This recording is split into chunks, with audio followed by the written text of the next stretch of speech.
Delhi police की तरफ से साइबर फ्रॉड और साइबर क्राइम को रोकने के लिए एक बहुत बड़ा ऑपरेशन चलाया गया। 48 घंटे के अंदर ऐसे 1400 लोगों की गिरफ्तारी हुई है जो इस पूरे नेटवर्क में शामिल थे। हमारे साथ बातचीत करने के लिए ज्वाइंट सीपी हैं संजय कुमार जैन जी। सर, जिस तरीके से आप लोगों ने ये पूरा ऑपरेशन चलाया 48 घंटे का, कैसे आपने इस पूरे ऑपरेशन को अंजाम दिया और कितने लोगों की आप लोगों ने गिरफ्तार? मुझे बताते हुए बड़ी खुशी हो रही है कि वर्दी सीपी सतीश सतीश गोलचा जी के नेतृत्व में उनका ही पूरा कंसीव किया हुआ ये ऑपरेशन था और उस ऑपरेशन को कोड नेम दिया गया ऑपरेशन साई हॉक। ये ऑपरेशन साइबर क्रिमिनल और उसके पीछे की पूरी इकोनॉमिक बैकग्राउंड जो फाइनेंशियल इकोसिस्टम है उसको ब्रेक करना था, ताकि जो म्यूल अकाउंट्स है या फाइनेंशियल चैनल्स जिसके थ्रू ये अमाउंट चिटेड अमाउंट ट्रांसफ़र होता है उसको तोड़ा जाए, ताकि साइबर फ्रॉडस्टर वीक हों और ऐसा कार्रवाई ना कर पाएँ। तो ये ऑपरेशन 1920 2 दिन 48 आवर्स चालू किया गया।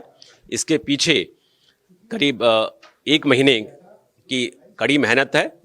I4C का मैं धन्यवाद करना चाहूँगा, जिन्होंने हमको बेसिक डाटा प्रोवाइड किए, एनालिटिकल डाटा प्रोवाइड किए और उसके बेसिस पर हॉटस्पॉट्स आइडेंटिफाई हुए, उनको वेरीफाई किया गया, सस्पेक्टेड पिन पॉइंट भी गए और I4C की टेक्निकल सपोर्ट से ये पूरा ऑपरेशन हमने लॉन्च किया और बड़ी अच्छी सफलता मिली है।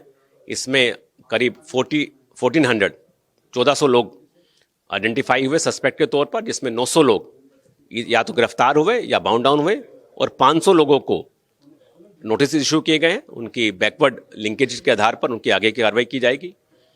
करीब 350 नई FIR दर्ज की गई हैं और 160 पुरानी FIR पर क्रिमिनलों को अरेस्ट किया गया है, कार्रवाई की गई है और करीब 3800 ऐसी कंप्लेंट्स है, साइबर कंप्लेंट्स हैं जो NCRP पोर्टल पर दर्ज थी।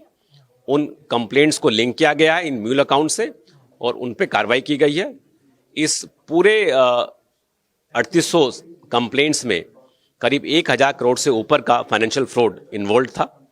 इसके साथ साथ हमने कई ऐसे मल्टी कॉल सेंटर भी बस्ट किए हैं जो डोमेस्टिक क्लाइंट के साथ साथ इंटरनेशनल क्लाइंट को भी ठगते थे। इसमें हमने जॉब फ्रॉड से लेकर एफ्रोडियाजिक पाउडर बेचने तक के फ्रॉड शामिल है, इन्वेस्टमेंट फ्रॉड, जॉब फ्रॉड और वर्क एट होम और हॉलिडे पैकेज सेल करने के ऐसे कई कॉल सेंटर थे जो फ्रॉडुलेंट तरीके से चल रहे थे, उनको बस्ट किया गया है और काफ़ी म्यूल अकाउंट जो ऑर्गेनाइज सिंडिकेट तरीके से चल रहे थे उनको बस्ट किया गया है। सर, आपको लगता है ये जो ऑपरेशन आप लोगों ने चलाया, ये अभी तक का सबसे बड़ा ऑपरेशन दिल्ली पुलिस की तरफ से चलाया गया है? ये ऑपरेशन दिल्ली में ही था या पूरे मतलब और जगह? ये ऑपरेशन दिल्ली पुलिस का था और दिल्ली की ही सभी डिस्ट्रिक्ट में चलाया गया। पैन दिल्ली था और मैं बिल्कुल कहूँगा कि ये one of the largest operation था, शायद दिल्ली में क्या पूरे भारत में इतना बड़ा ऑपरेशन साइबर क्रिमिनल के खिलाफ एक साथ पहली बार चलाया गया होगा, जिसका बहुत ही अच्छा रिजल्ट आपके सामने है। करीब 900 लोगों को गिरफ्तार या बाउंड डाउन किया गया, 500 लोगों को नोटिस इशू किए गए और 350 नई FIR दर्ज की गई। इसके पीछे मुख्य उद्देश्य था कि ये सब सिंडिकेट्स, साइबर फ्रॉडस्टर एक सिंडिकेट के तहत काम करते हैं। इनका पूरा वेल ऑयल नेटवर्क होता है जिसके माध्यम से ठगी करते हैं, फाइनेंस कहीं और से बैंकिंग चैनल के थ्रू जाता है। तो इसलिए हमने 112 BNS, जिसको ऑर्गेनाइज क्राइम की कैटेगरी में है न्यू क्रिमिनल लॉ के तहत, उसको भी इन्वोक किया है। सर, अगर देखा जाए तो आम जनता का ये इससे बहुत ज़्यादा कनेक्ट रहता है, क्योंकि लोगों का बहुत ज़्यादा जो साइबर फ्रॉड होता है, अगर बात करें लोग ऑनलाइन कई बार जैसे अलग अलग वेबसाइट के जरिए भी शॉपिंग करते हैं और उसमें भी उनके साथ साइबर फ्रॉड हो जाता है, या फिर बैंक से उनके ट्रांजेक्शन जो है लिंक क्लिक करने पर वो निकल जाते हैं। तो लोगों से आप क्या अपील करेंगे, लोग किस तरीके से इससे बच पाए? मैं आपके माध्यम से सभी श्रोताओं को, दर्शकों को यही संदेश देना चाहूँगा कि हम साइबर स्मार्ट और साइबर सेफ बने, बेसिक साइबर हाइजीन को अपने रोज़मर्रा के जीवन में अपनाएं, लालच से बचें। किसी का अगर ऑफर इतना टेम्पटिंग होता है तो उससे हम कहते हैं too good to be true, कि कई बार लालच बुरी बला है, जो हिंदी में कहावत है, तो उससे बचें। अपने आप को, जो माननीय प्रधानमंत्री ने कहा था, स्टॉप, थिंक, एक्ट, रुके, सोचें और फिर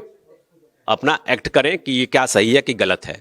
अगर हम ये 3 मूल मंत्र अपना लेते हैं तो हमारी बहुत सारी समस्याएं हल हो सकती हैं। इसके साथ साथ 2 फैक्टर ऑथेंटिकेशन भी अपनाएं, खासकर जो आपका व्हाट्सएप या इंस्टेंट मैसेंजर है, ईमेल है, उससे भी आपका ये हैक होने की संभावनाएं कम हो जाती हैं। और किसी भी अनजान लिंक को क्लिक ना करें, वो लिंक आपके ट्रैप करने के लिए होते हैं। ऐसे ही व्हाट्सएप में भी आजकल शादी का सीज़न चल रहा है, तो कहीं वेडिंग इनवाइट आते हैं, उसके पीछे APK लिखा होता है। वो APK फाइल का मतलब है कि आप अपने जो भी डाटा हैं, जो आपके मोबाइल में डाटा है या डिजिटल डिवाइस में डाटा है, उसको ट्रांसफ़र करने की या शेयर करने की परमिशन दे रहे हैं।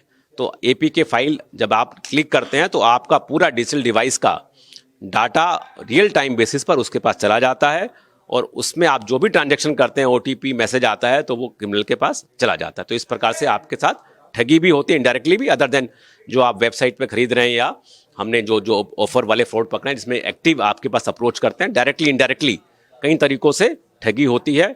तो हम इसके साथ अनुरोध करना चाहूँगा कि हमारे पास एक्स हैंडल, जो दिल्ली पुलिस का एक्स हैंडल है, उस पर भी हम समय समय पर साइबर फ्रॉड से संबंधित जानकारी देते हैं।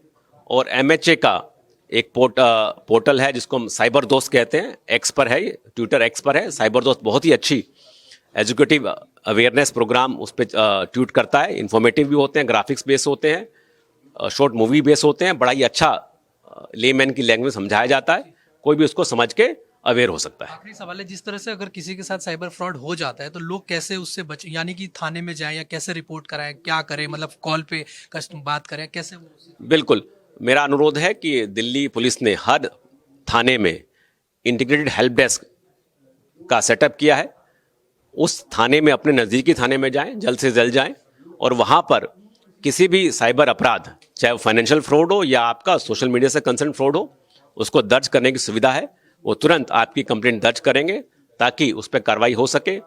और इसके साथ साथ एक 1930 एक नंबर है, सेंट्रलाइज नंबर है, उस पर भी आप कॉल कर सकते हैं। जितना जल्दी आप रिपोर्ट करते हैं उतनी जल्दी अमाउंट फ्रीज होने के चांसेस बढ़ जाते हैं। जैसे ही आप थाने में कंप्लेंट दर्ज कराते हैं, इमीडिएटली वो फाइनेंशियल फ्रॉड की अमाउंट फ्रीज हो जाती है।